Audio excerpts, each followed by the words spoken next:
Assalamualaikum warahmatullahi wabarakatuh. Perkenalkan, nama saya Fadila Nur Pratiwi.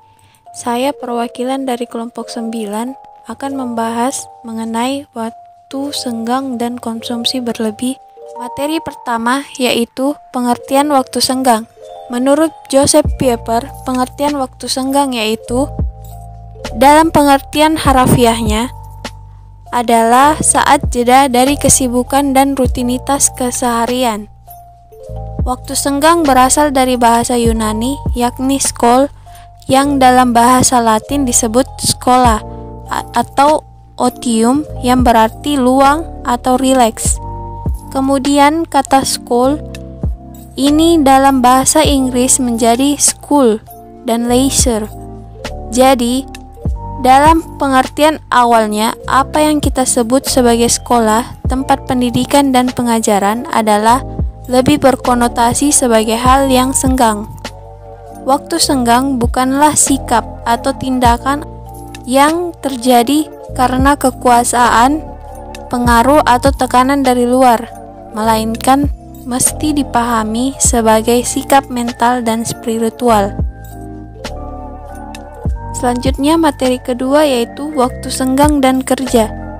Dalam kehidupan masyarakat kapitalisme, mengisi waktu senggang untuk kegiatan rekreatif, bukan untuk kerja produktif, umumnya akan dipandang sebagai tindakan yang sia-sia, pemborosan, dan karena itu identik dengan perilaku malas yang berbeda dengan spirit kerja keras yang selalu didengung-dengungkan kelompok kapitalis.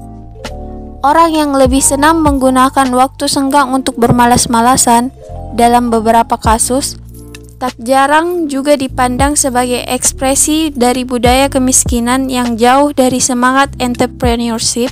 Di era kapitalis, dalil yang berlaku umumnya adalah kunci kesuksesan, yaitu kerja keras, dan hal ini bertolak belakang dengan gagasan tentang arti penting waktu senggang. Materi selanjutnya, the leisure class. The leisure class menurut Veblen adalah kelas pemboros yang memboroskan uang, waktu, tenaga kerja, dan menikmati gengsi serta status tinggi.